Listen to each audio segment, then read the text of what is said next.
Hello, everybody. This is Fernando for the latest Las Vegas casino podcast.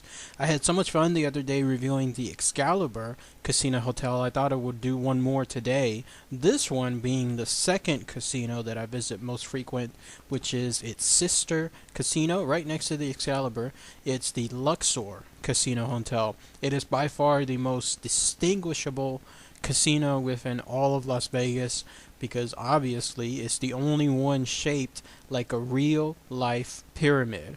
Just like the pyramids in Egypt, this is the one that's there in Vegas, exactly like it, with even more distinguishable feature being its giant protruding beam of light that lights up every single night, shoots straight into the sky. It is the brightest light, in fact, I believe, in the whole U.S., if not the world, and it's a proud tradition every night for that light to light up. So, the Luxor Casino Hotel, great place. I've stayed there not as many times as Excalibur, but was pretty close, and these are all the reasons why I recommend it. Number one, it is located on the south side of the strip, and it is again right near that area where I consider all of the best action to be.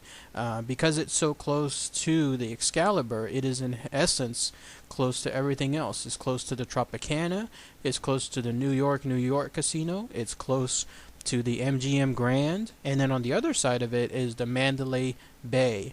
And interconnecting itself with both the Mandalay Bay and the Excalibur is both a monorail of sorts, so you can easily hop on that free monorail that is owned by the casino, and it'll take you back and forth between the three of them.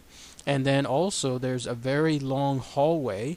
Think of those hallways that are like in the airports, same concept, but here it's in the middle of the Luxor, and then it extends towards the left and then towards the right, one to the Excalibur and then one towards Mandalay Bay.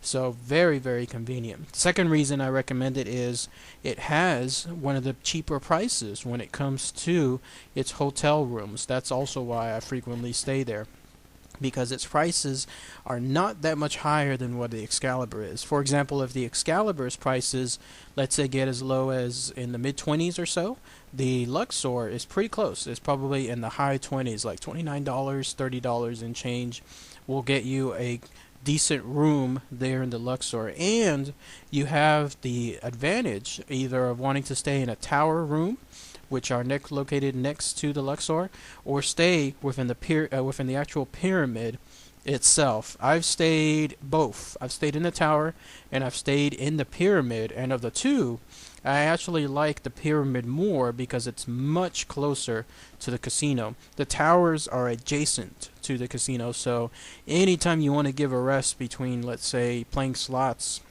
you have to walk a very long way to get back to your room. But when it comes to the tower rooms, it's right there. It's literally, you hop on an elevator and it'll take you straight to your room, back and forth to the slot machines, to the casino on the ground level. So I prefer staying at the pyramid itself when I have the opportunity. The third reason I love that casino hotel is because of the comps.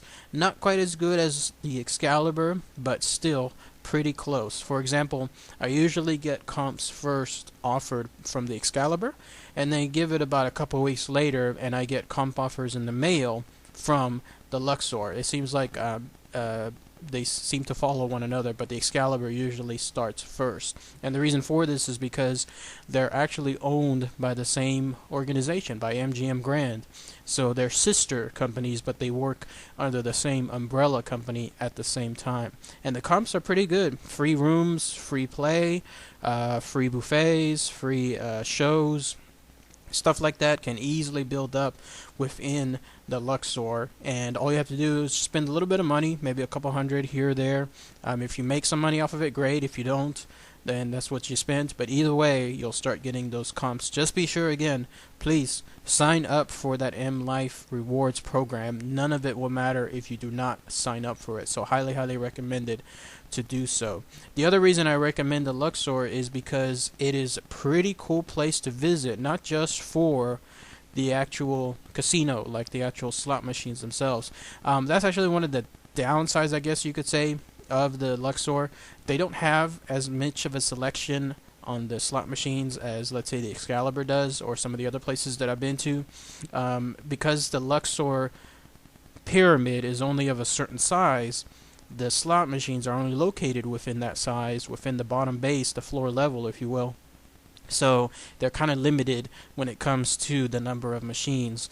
But at least the rest of the Luxor is beautiful to look at. Again, you can visit a lot of places. Just walking in, for example, right on the first floor, when you're walking in and you're getting ready to book your room and register and so forth. Beautiful, beautiful. You see statues, fake statues, of course, but statues of the Egyptian gods. You'll see a water fountain of some sort, like a pool area. If you walk around, in fact, towards some of the more hidden areas, you'll start seeing more Egyptian-themed items. By the way, that's the whole theme of the entire casino. Like the Excalibur that I had mentioned in my other review, its whole theme is like medieval times. This one is Egyptian times, and they went through the roof when it comes to this.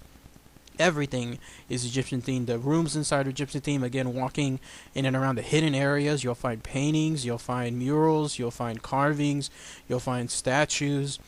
Everything is Egyptian themed. And then when you're actually in the middle of the casino, specifically like on the second floor where the food court area is, and you look upwards, it's breathtaking. It's very nice. You see the giant scope of the pyramid. By the way, the inside of the pyramid itself, it's purposely made to look smaller than it is. I remember seeing some chart where it actually shows like how large the Luxor is in reality, but the way it's designed on the inside, it's made to look smaller because it's a psychological effect, and the casinos don't want you to get, let's say, exasperated about the size of something. Like if you suddenly start thinking, oh my god, I have to walk all the way over there, that far away, that far pinpoint in the distance, then I'm not going to. Instead, if it's made more psychologically smaller, then you'll have a much more willing crowd to move around the casino and in essence spend more money.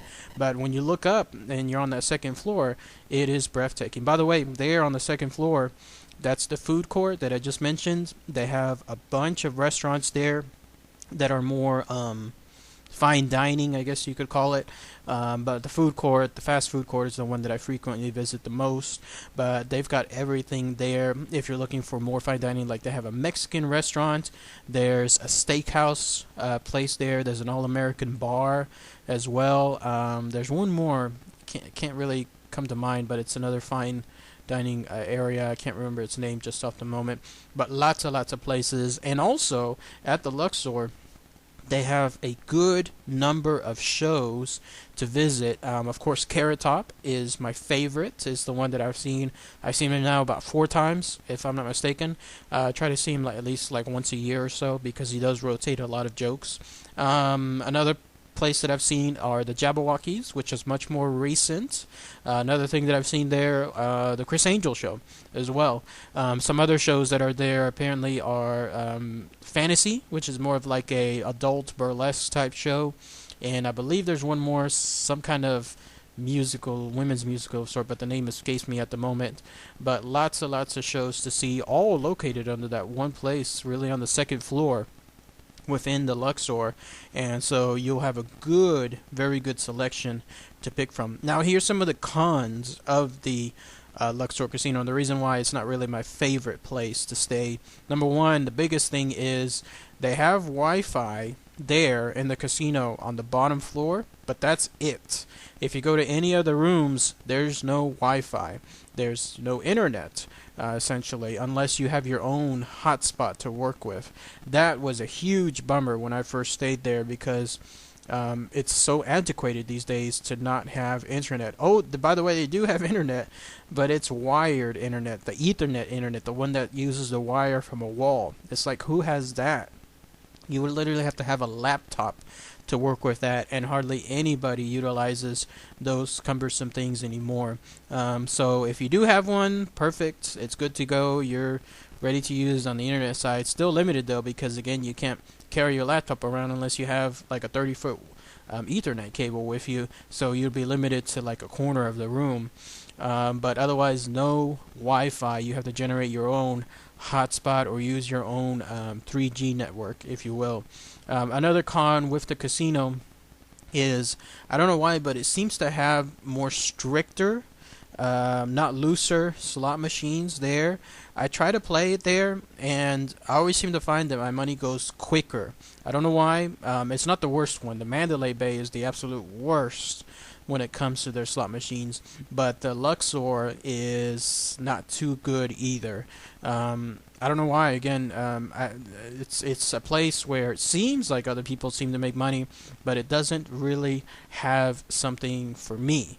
I don't know why, but who knows? At least when it comes to the slot machines, it's not really a good place to visit. You can have fun, still, obviously. Just be prepared to not necessarily make as much money as you will. Another con with the Luxor, and I don't blame the people doing it. It's their job. Everyone has a job. Everybody's trying to make a living. But be prepared also whenever you walk around, especially towards the entrances, either coming from the Excalibur or coming from the street, there will be people there that are trying to do timeshares or trying to get you interested in doing timeshares, and they'll literally like walk up to you, walk around you, walk with you, trying to convince you to sign up for free shows. Some people have done it, and apparently it's worked out well for them, especially those that plan on staying in Las Vegas for a good number of days. Then yeah, timeshares can work, and you'll be rewarded with free shows. But the thing is, they're a little bit pushy. Again, I don't blame them. I mean, everybody has a job. Everybody has to make a living. Everybody has to make some bucks. But be prepared. The way I do it on my end politely is I just always go, no, thank you. I'm good, thank you. And I usually have actually my Walkman on. So anytime they see me coming with my headphones, they know really that it's not somebody that's going to be essentially interested in anything. I'm just trying to get from point A to point B. But they're not rude. That's the thing. So they're just there trying to see if you're interested. And if you are, you are. If you're not, then they leave you alone. So otherwise, that's it. Good place to visit. The Luxor Casino Hotel, located again on the South Strip.